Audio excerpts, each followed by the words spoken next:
Shalom Alhem, berjumpa kembali dengan kanal Sabda Utama yang berisikan midras atau pengajaran.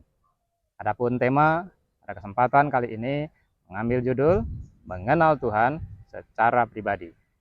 Bacaan terambil dari kitab Yeremia pasal yang ke-9 ayatnya yang ke-20 23 sampai 24. Yeremia pasal 9 ayat 23 sampai 24 yang akan saya bacakan demikian.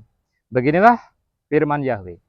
Janganlah orang bijaksana bermegah karena kebijaksanaannya. Janganlah orang kuat bermegah karena kekuatannya. Janganlah orang kaya bermegah karena kekayaannya.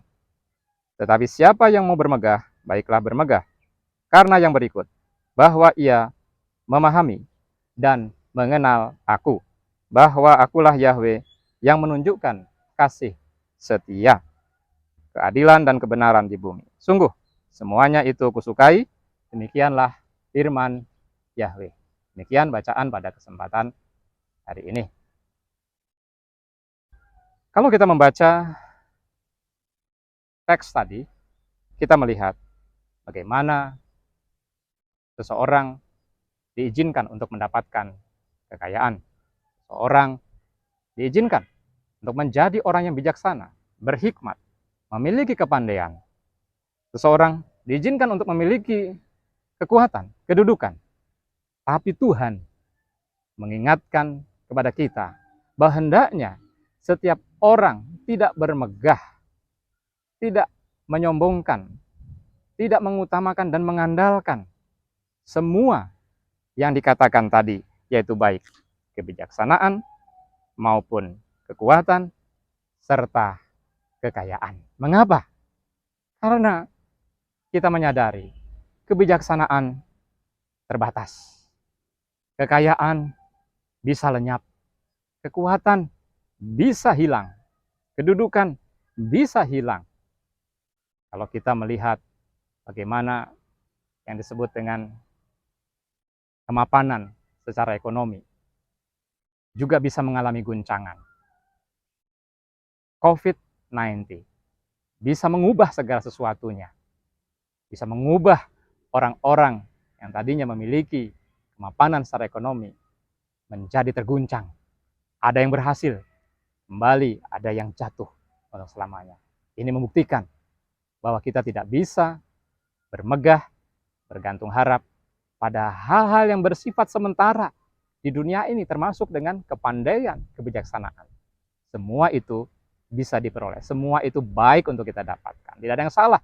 Semua orang beriman berhak untuk menjadi orang yang pandai dan bijaksana, berhak untuk mendapatkan kekayaan, kehormatan, kedudukan. Tetapi ingat bahwa kita tidak bisa bermegah mengandalkan itu semua dalam kehidupan kita, karena itu semua bisa lenyap. Oleh karena itu, Tuhan berkata dalam sabdanya tadi, tetapi siapa yang mau bermegah, baiklah bermegah karena yang berikut, bahwa ia memahami dan mengenal aku. Wahaskel doa oti. Ya, haskel dari kata syakal yang artinya ya, mengetahui. Ya, sebuah pemahaman untuk mengetahui baik secara intelektual maupun spiritual. Dan yada itu artinya mengenal, tetapi mengenal secara personal. Jadi kata yada ini unik, ya. Kata yada ini mengindikasikan sebuah bentuk intimasi, bukan hanya mengenal secara selintas, tetapi lebih dalam. Ya. Kalau kita membaca kitab Kejadian pasal 4 ayat pertama, ada kata-kata Adam bersetubuh dengan Hawa istrinya. Itu digunakan kata yada. Bersetubuh digunakan kata yada. Ya, waha Adam yada et Hawa. Jadi yada ini artinya adalah sebuah intimasi. Jadi ketika digunakan kata yada di situ artinya Adam dan Hawa melakukan hubungan yang intimasi. Ya, demikian kata yada ini juga dipakai untuk pengenalan akan Tuhan. Nah, ketika yada ini dipergunakan, muncul dalam Yeremia pasal 9 ayat 24 ini, yada ini artinya bukan hanya sekedar pengetahuan, tentang Tuhan, mengenal secara intim, secara personal, secara pribadi. Dalam bahasa Jawa ada istilah kenal dan wanuh, ya. Kenal dan wanuh, ya. Kenal dan wanuh itu beda, ya. Jadi kalau wanuh itu adalah sesuatu yang lebih dalam pengenalannya, karena memiliki hubungan yang personal, bersifat pribadi. Seperti dalam teks Yohanes 10 ayat 14 dalam bahasa Jawa, itu Gusti Yesus bersabda bahwa aku iki pangon kang utomo. Ya, aku ini adalah gembala yang sejati. Aku niteni domba-dombaku kabeh. Ya, aku mengetahui domba-dombaku. Lan domba-dombaku wanuh marang aku, dan domba-dombaku mengenal aku. Wanuh, ya, jadi mengenal secara personal, secara pribadi. Nah, oleh karena itu, ayat ini mengajar kepada kita bahwa yang paling Tuhan inginkan, ya, karena dikatakan semuanya itu kusukai, ya, yaitu apa? Yaitu kita bermegah karena kita memahami dan mengenal Dia. Ini mengajar kepada kita, mari menjadi orang Kristiani yang punya hubungan pribadi, hubungan personal dengan Tuhan, dengan Bapa di surga, di dalam Sang Juru Selamat, Putranya yang tunggal itu, Yesus Kristus, Yesua Sang Mesias itu. Jadi kita bukan hanya sekedar beribadah, memenuhi kewajiban, memenuhi ritual, datang pada hari Minggu atau datang pada hari Sabtu, ya, berdoa juga secara lahiriah, berpakaian seperti orang beribadah pada umumnya, tetapi hati kita tidak terkoneksi dengan Tuhan. Nah, ini paling penting. Kita harus memiliki hati yang terkoneksi dengan Tuhan, punya hubungan yang intimasi dengan Tuhan, yang biasa terbuka dengan Tuhan dalam sebuah percakapan. Gimana? Yaitu ketika kita berdoa, membawa keluh kesah kita, berdoa ketika kita menyanjung Dia, memuji Dia. Jadi intinya ayat ini mengajar kepada kita, mari di balik semua kemegahan yang kita punya, kedudukan yang kita dapat, kepandaian yang kita miliki, hikmat dan segala hal, mari kita juga punya hubungan yang personal dengan Tuhan, hubungan yang bersifat pribadi dengan Tuhan.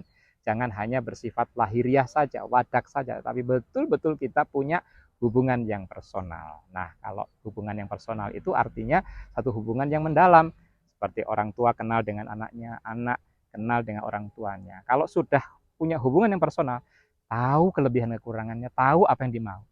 Ketika berdehem saja seorang tua, anak sudah tahu apa maksudnya. Ketika memicingkan mata saja, orang tua sudah tahu apa yang dimaksud oleh anaknya. Nah, itulah hubungan yang bersifat personal. Demikian pula kita dengan Tuhan kita. Mari sebagai anak Tuhan, kita juga senantiasa memiliki waktu tertentu dengan Tuhan dalam doa. Kita membangun intimasi dan pengenalan kepada Tuhan lewat permenungan sabdanya, mendengar firman-firmannya, berkumpul dengan saudara-saudari seiman, berdoa, menaikkan pujian penyanjung kepada Tuhan dan permohonan-permohonan kepada Tuhan. Dengan demikian, kita menjadi orang yang mengenal dan memahami Tuhan, sehingga Tuhan akan menyatakan kasih dan kuasa-Nya dalam hidup kita. Dan kita tidak pernah menjadi merasa sendiri, karena kita yakin Tuhan akan selalu mendampingi dan menyertai kita di masa-masa sulit sekalipun. Demikian firman pada kesempatan hari ini. Tuhan Yahweh, Bapa Surgawi, Pencipta langit dan bumi, memberkati. Di dalam Yesus Kristus, Yesua Sang Mesias, Juru Selamat dan junjungan agung kita yang ilahi. Haleluya.